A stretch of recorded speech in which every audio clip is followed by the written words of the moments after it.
Welcome back guys. आज हम बात करेंगे about the poem the laburnum top. Hornbill की सेकंड पोएम है and the name of the poet is Ted Hughes. सबसे पहले हम बात करते हैं अबाउट टेड ह्यूज। जो टेड ह्यूज है उनका ओरिजिनल नेम था Edward James Hughes and he was English poet, translator and children's writer. उनके जो कंपोजिशंस थे उन्हें बहुत ही हाई लेवल तक अप्रिशिएट किया जाता था and he was always ranked among some of the best poets of his time. And in 1984 he was appointed as the poet laureate and वो position उन्होंने उनकी death तक hold करके रखी थी। Okay, it was about the poet। अब हम बात करते हैं about the poem। जो पोएम है it is showing a repaying relationship between the laburnum tree and a bird gold Finch.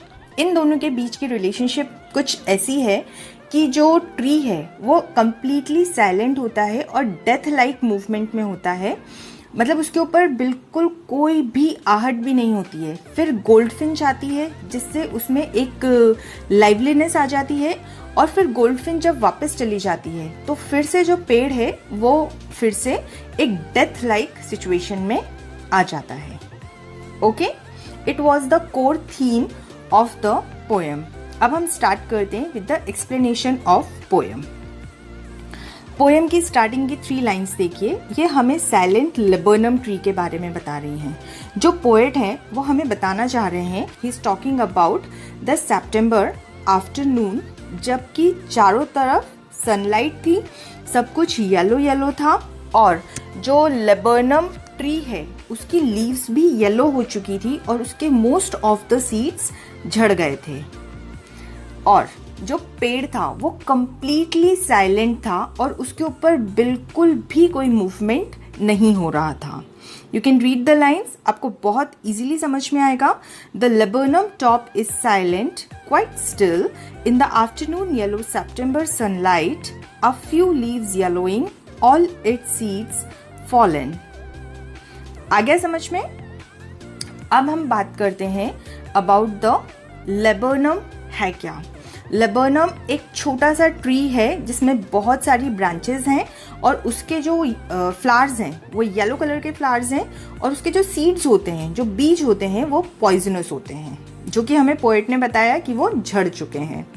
Okay, now the next lines में पोएट ये बता रहे हैं कि जो लेबनम साइलेंट था उस पे गोल्डफिंच आकर बैठती है, उसके बाद में उसमें क्या क्या मूवमेंट्स होते हैं। Okay, so second is arrival of goldfinch. Till the goldfinch comes with a twitching chirp, a suddenness, a startlement at a branch and.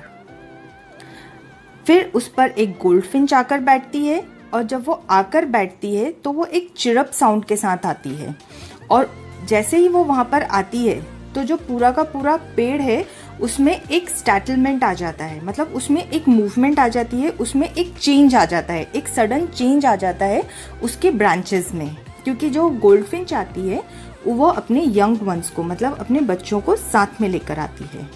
Then sleek as a lizard and alert and abrupt she enters the thickness and a machine starts up of chitterings and of tremor of wings and thrillings, the whole tree trembles and thrills। फिर जो goldfinch है वो एकदम sleek movement करती है, alert होती है और वो क्या करती है, धीरे धीरे करके ब्रांच एंड से वो पेड़ के थिकनेस की तरफ, अंदर की तरफ मूव करने लगती है और जैसे ही वो उस थिकनेस में मूव करती है तो जो बच्चों की चिटरिंग साउंड होती है, जो उनके विंग्स की आवाज़ें होती है और जो होती है पत्तियों की आवाज़ें होती है, उन सारी आवाज़ों के मिक्स होने से ऐसा लगता है कि एक मशीन स्टार्ट हो चुकी है और जो पूरा का पूरा पेड़ जो एक कंप्लीटली साइलेंट में था वो शेक करने लगता है और उसमें एक मोमेंट ऑफ एक्साइटमेंट क्रिएट हो जाता है। Okay, so first it was completely silent, death like.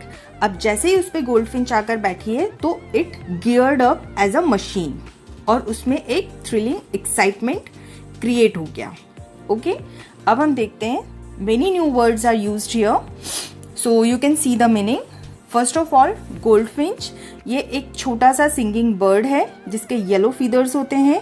Then twitching, sudden jerk movement, chirp, bird making repeated high pitched sound, startlement, feeling और showing sudden shock, abrupt, rapid, chitterings to make a chattering sound, tremor of wings, involuntary vibration of wings, thrilling to produce a chirping sound, tremble, shake, thrill, a sudden feeling of excitement. Fine? अब हम next lines discuss करते हैं. Lines है उसमें poet बता रहे हैं about the goldfinch. Goldfinch का कंपैरिजन उन्होंने किया है इंजन से कि goldfinch is like engine of her family. जिस तरह से जो इंजन होता है वो पूरी की पूरी मशीन को एक्टिव रखता है, वैसे ही जो गोल्डफिंच होती है उसकी वजह से उसकी पूरी फैमिली में एक एक्टिवनेस बनी रहती है. और ये एक्टिवनेस कैसे बनी होती है कि वो अपनी फैमिली को फीड करती है और उसकी वजह से जो एक ब्रांच से दूसरी ब्रांच तक जो बच्चे खेल रहे हैं वो मूव कर पाते हैं. लेकिन जो गोल्डफिंच है वो पूरी की पूरी उस पेड़ में से दिखाई नहीं देती. एज वी हैड सीन कि जो लेबर्नम ट्री है उसके जो पत्ते हैं वो भी येलो कलर के हैं और गोल्डफिंच के जो फीदर्स हैं वो भी येलो कलर के हैं. तो वो पूरी उन पत्तों में हाइड हो जाती है. अगर हमें दिखता है तो सिर्फ उसका फेस दिखता है जिसके ऊपर स्ट्रिप्स बने हुए हैं.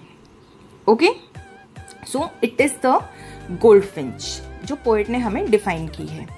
Now you can C flirts out, lead on to, stalks to add fuel to the engine, जो कि वो खाना खिला के अपनी फैमिली को करती है. एंड बार्ड का मतलब होता है stripy. Now the last few lines जो कि हमें डिपार्चर के बारे में बता रही है. और डिपार्चर के बाद जो लेबर्नम है वो completely साइलेंट हो जाता है. Then with eerie delicate whistle chirrup whisperings she launches away towards the infinite and the laburnum subsides to empty. फिर एक स्ट्रेंज सी आवाज आने लगती है, एक विस्परिंग साउंड आता है गोल्डफिंच और उसके यंग वंस का. और उस साउंड के साथ में जो गोल्डफिंच है वो दूर कहीं आकाश में उड़ के चली जाती है.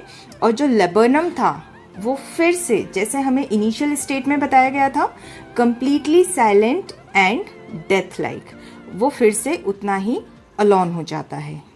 ओके, यहाँ पे जो इनफाइनाइट है that is used for sky जिसकी कोई लिमिट नहीं है. eerie, weird and strange, whistle chirrup, gentle whisper like the chirping of bird. Subsides का मतलब होता है diminishes. Okay? So I think the explanation of poem is clear to you all. अब हम बात करते हैं literary devices के बारे में. Literary devices में सबसे पहले आप दो लाइन्स देखिए. September sunlight, tree trembles. S consonant का रिपीटेशन हो रहा है और T कॉन्सोनेंट का रिपीटेशन हो रहा है. और जब कॉन्सोनेंट रिपीट होते हैं तो उसे हम बोलते हैं alliteration. So first literary device is alliteration. Second, sleek as a lizard. एक कंपैरिजन हो रहा है विच इज सिमिली. फिर उसके बाद में एक बहुत ही अनएक्सपेक्टेड कंपैरिजन हो रहा है जहां पर गोल्डफिंच को इंजन से कंपेयर किया गया है. तो इस तरह के जो अनएक्सपेक्टेड कंपैरिजन्स होते हैं they fall under the literary device metaphor. उसके बाद में पर्सोनिफिकेशन में जो लेबर्नम ट्री है उसकी एक ह्यूमन लाइक क्वालिटी कि जैसे गोल्डफिंच आती है और उसके मूवमेंट शुरू होते हैं तो जो ट्री है वो शेक करने लगता है और उसमें एक एक्साइटमेंट आ जाता है. सो यहाँ पर एक ह्यूमन क्वालिटी शो की गई है. So it is personification.